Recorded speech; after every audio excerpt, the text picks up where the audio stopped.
Bonjour à toutes et à tous l'équipe, j'espère que vous allez bien. Pour cette nouvelle vidéo, on se retrouve pour la présentation complète de la 8e étape du Tour de France féminin.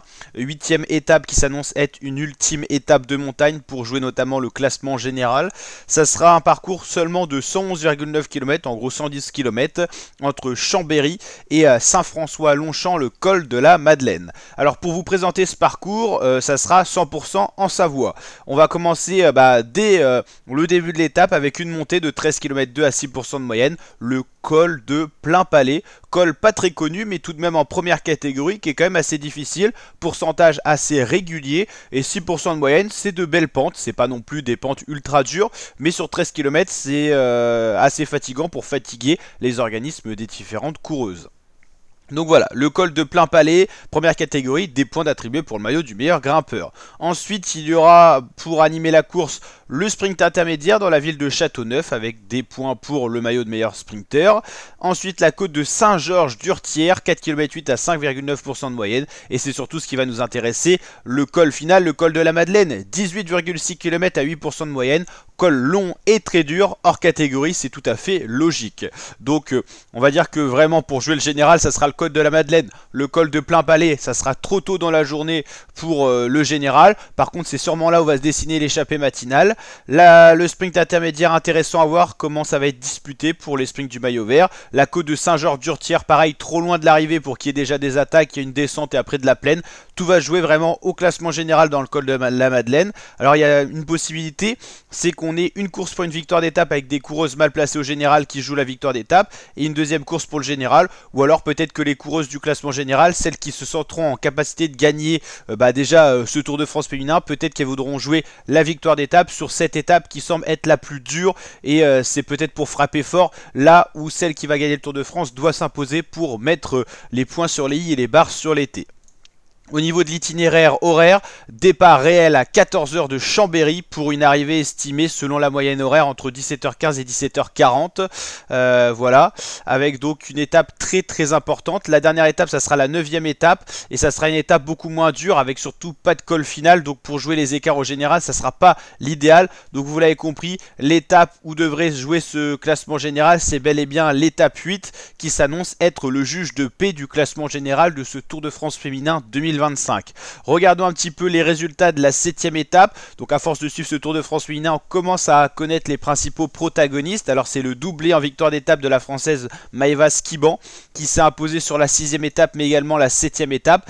Elle est dans l'équipe UAE Team ADQ, doublé français, elle est très forte mais pas classée au général, elle est loin. C'est pour ça aussi qu'on lui laisse la marge de manœuvre pour jouer les victoires d'étape. Sur la 7e étape, on a eu un doublé français comme sur la 6e étape. Ça montre que les Français sont quand même à la fête avec Cédrine Carbaol pour la IF Education Oatly qui termine 2e, un peu plus loin certes à 51 secondes avec Edwards l'américaine et un peu plus loin Van Amrouge.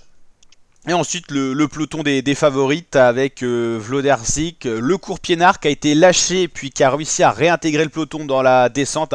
Heureusement qu'il y a eu la descente pour le Courpiénard, ça lui a permis de sauver son maillot jaune. Sinon c'était certainement la française Pauline Ferrand-Prévot qui prenait ce maillot. Alors je dis certainement parce que c'est très serré au général et au gré des cassures et tout ça, ça aurait peut-être mis plus de tension si on n'avait pas eu le maillot jaune qui avait réintégré ce peloton. Peut-être que ça aurait tout changé.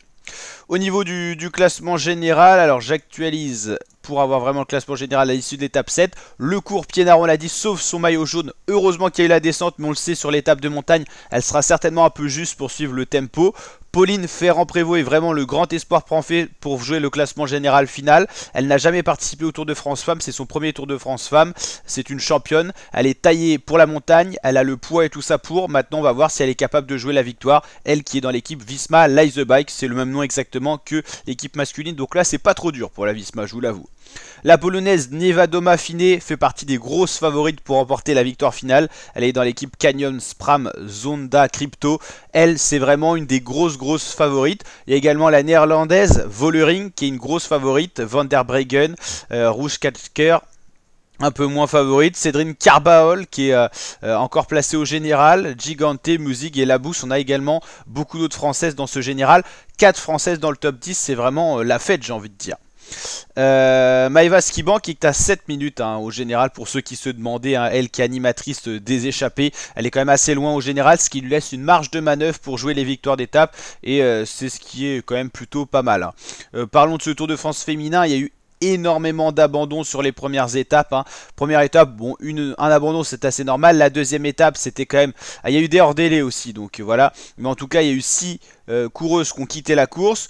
Étape 3, 4 c'est assez classique. La cinquième étape, il y a eu de nombreux abandons sur chute. Hein. 9 abandons, c'est énorme, 3 là et 1 là. Il y a eu des non partantes aussi, mais mélangeons abandon, non partante et hors délai, ça fait énormément de coureuses qui ont quitté la course. Donc voilà, l'effectif s'est réduit et on a eu... des coureuses qui espéraient peut-être jouer une gagne au général, hein. Elisa Longo Borghini pour la UAE, mais on va dire qu'avec les victoires d'étape de la française là, ça a ressauvé un petit peu cette team UAE, avec donc vraiment une Maëva Skiban sensationnelle. Pourquoi pas tenter demain une victoire d'étape sur l'étape qui paraît la plus dure de ce Tour de France féminin. Et c'est vrai que la 9e étape de dimanche sera une étape un peu plus de transition. Certes, il y aura des cols au général, mais ils seront placés assez loin de l'arrivée, donc c'est très compliqué de creuser des écarts et de conforter ces écarts-là. Donc ça maintiendra certainement les écarts, et c'est certainement une échappée qui ira se jouer la gagne à Châtel au terme de 124 km. Donc voilà, mais l'étape de demain c'est bien celle de samedi, mais il était intéressant de voir à plus long terme pour voir ce qui était proposé sur ce parcours du Tour de France féminin 2025. N'hésitez pas à liker si ça vous a plu, vous abonner, partager. Je vous dis à très bientôt les fratés pour de prochaines vidéos. Portez-vous bien, ciao ciao.